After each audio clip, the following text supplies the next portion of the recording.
नमस्कार मित्रांनो, न्यू मधुर मराठी या चॅनलमध्ये आपलं स्वागत आहे.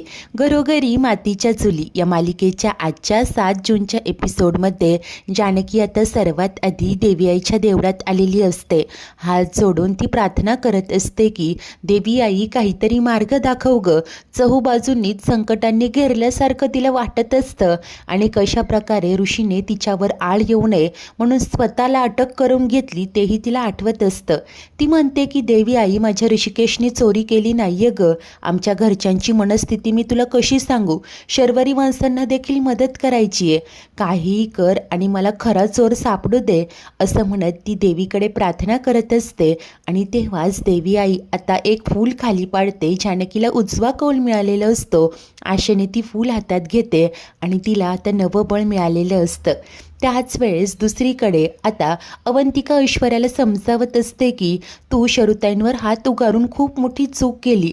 तुला माहिती आहे ना, त्या सिंपत्ती गेन करण्याची एकही संधी सोडत नाही. अगं, तुला वारंवार सांगितलं आणि मुळात ज्या व्यक्तीवर आपल्याला संशय आहे तू त्याच व्यक्तीशी जाऊन भांडत सुटतेस. मग अशाने ती व्यक्ती अलर्ट नाही का होणार. ऐश्वर्या रागाने फेऱ्या मारत असते आणि वैतागून म्हणते की होऊ देत ग.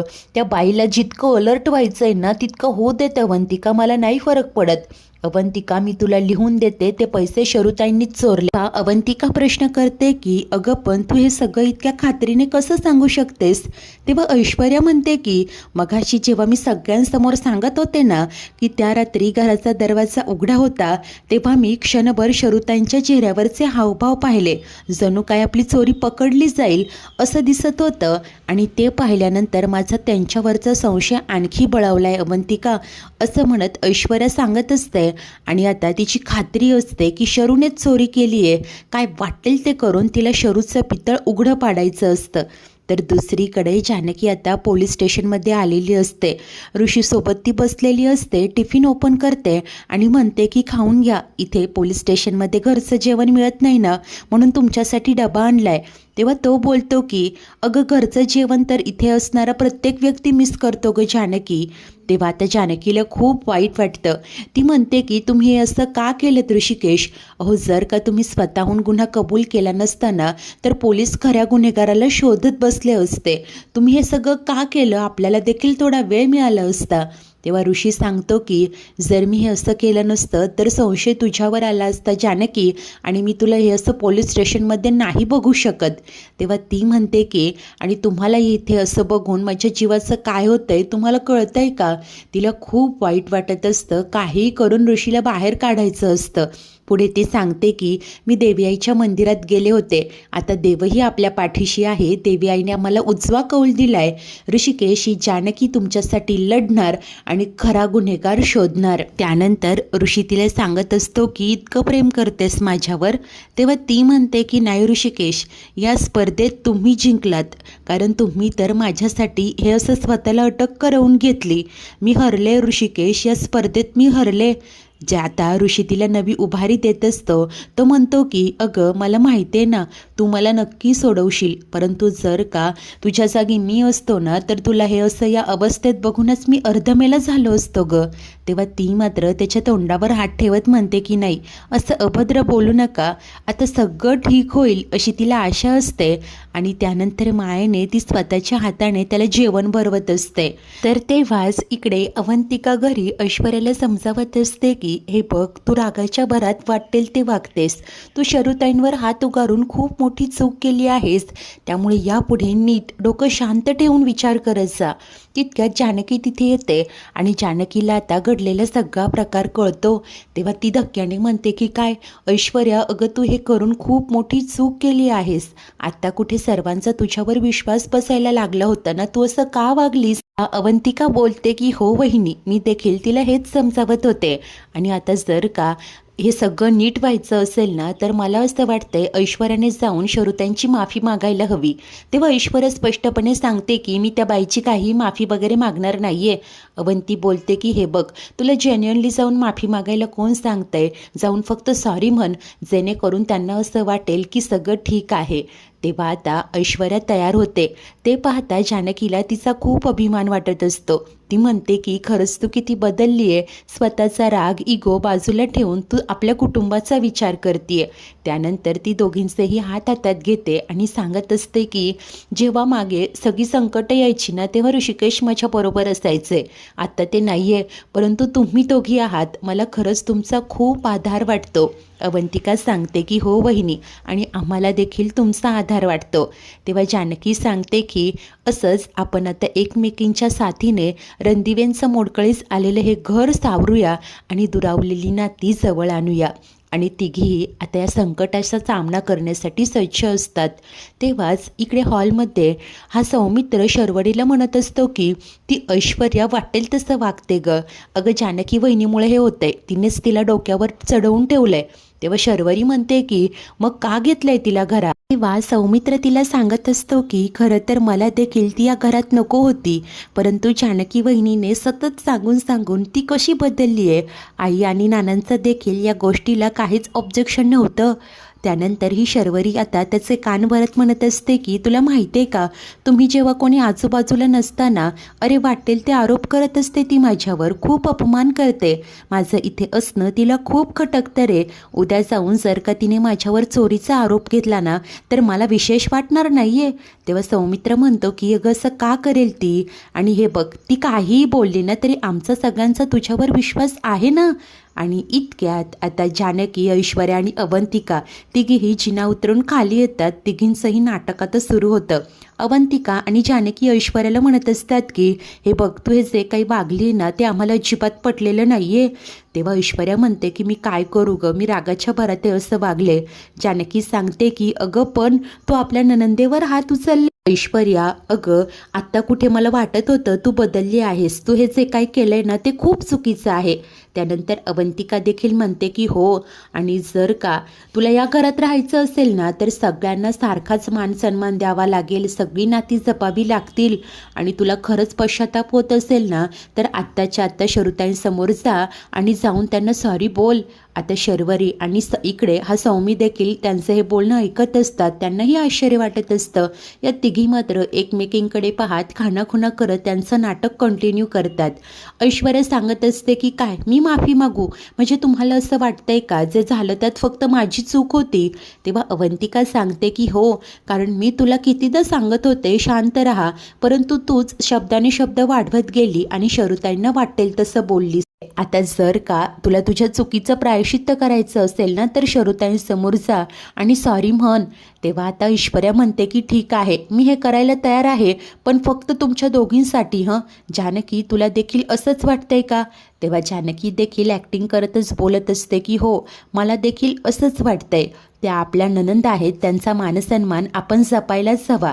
तेव्हा ऐश्वर्या ठीक आहे बोलते. तिकडे शर्वरीजवळ येते आणि तिला सांगते की शरुताई आय एम सॉरी, मी रागाच्या भरात तुम्हाला वाटेल तसं बोलले, तुमच्यावर आरोप केले, मी हे असं करायला नको होतं.